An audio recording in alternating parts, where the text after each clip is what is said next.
So we're grateful for your time. Many thanks for joining us on the business segment of Midday Live. Let's just get to some local stories first, but before then, my name is Kweku Teme. Now, some economists have commended the finance minister for addressing the challenges confronting the Ghanaian economy.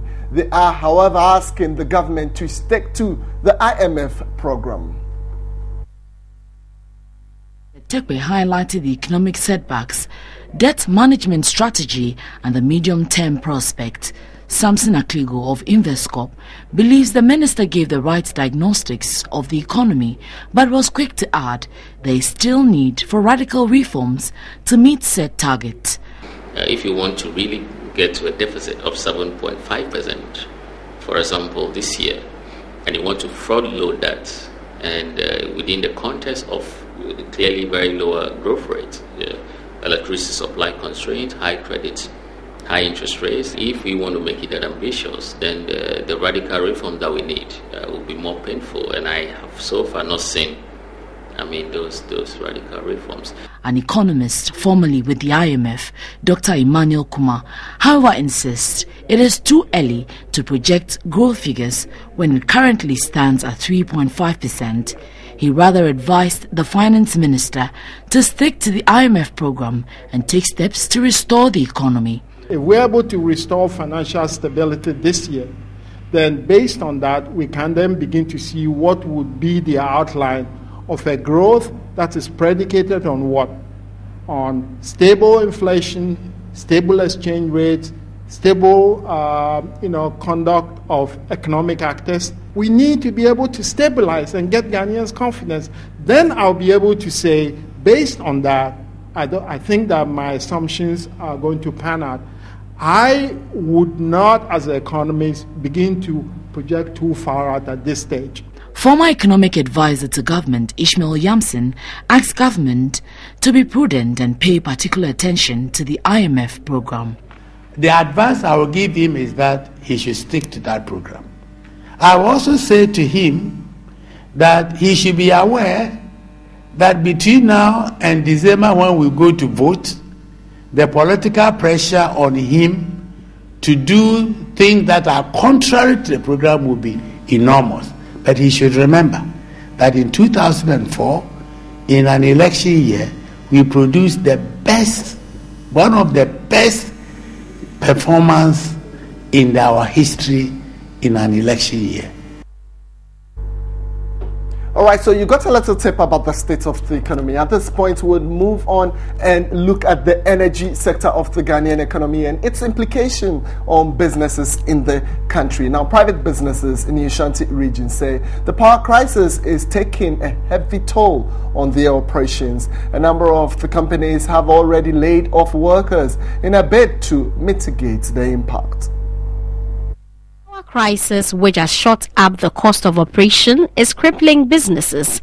In the estimation of the Private Enterprise Federation, the crisis has compounded the woes of local enterprises. Please, businesses, ask them the questions. We want to know where is the problem and how all of us can contribute in finding solution to this problem of finance. Chief Executive Officer of the Federation, Nana Osei-Bunsu, said local businesses are unable to meet demands, especially in exports trade. The power outage become the common enemy for private sector businesses. It's making it difficult. The little that you can do is buy generator, which is high cost, buy petroleum, which prices have increased. So in the long run, even if you are producing and operating, you're operating at a loss. And no business person in their right approach would ever want to operate at loss. So businesses are either retrenching, that is holding off until better conditions come, or possibly just operate and eating into the profit margins, that what we call income that had been generated over the years and now they're tapping into. So it's a very difficult period.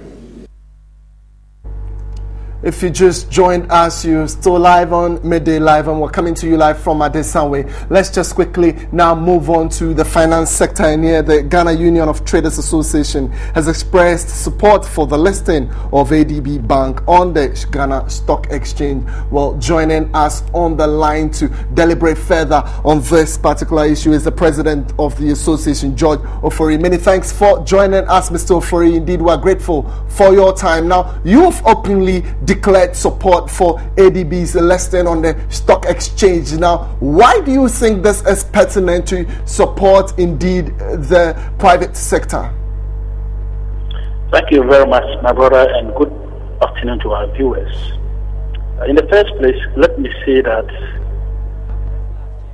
the Ghana Union of Trade Association as an organization was invited by Agricultural Development Bank Management to, as it were, market their concept of the IPO and diversification of their operations from agric to SMEs and retail banking. And of course, if you are talking about small, medium enterprise, you're referring to the informal sector, of which our association controls. So the bank, in its quest to disseminate information, to, as it were, sensitize the public about their IPO and the diversification of their operations, invited us to Georgia and see how best they could also get on with the floating of the shares.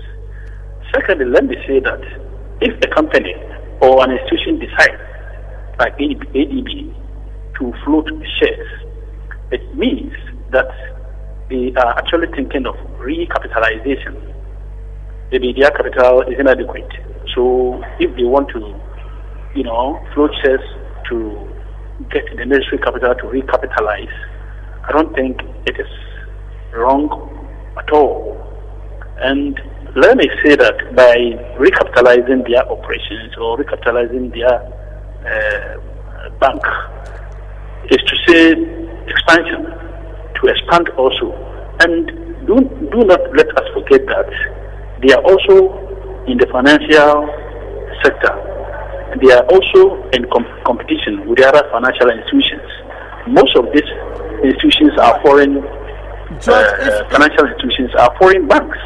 And so if we are lucky to have gotten a local bank to be able to get the necessary capital to compete with the foreign banks, I think it's a laudable idea from the management of the Agricultural Development Bank. All right. So it is as a result of some of these things that we thought that, because as a businessman... Thank you very much, George. Indeed, we are grateful for your time and your explanation, but that's all time would permit us to bring to you on the segment of business.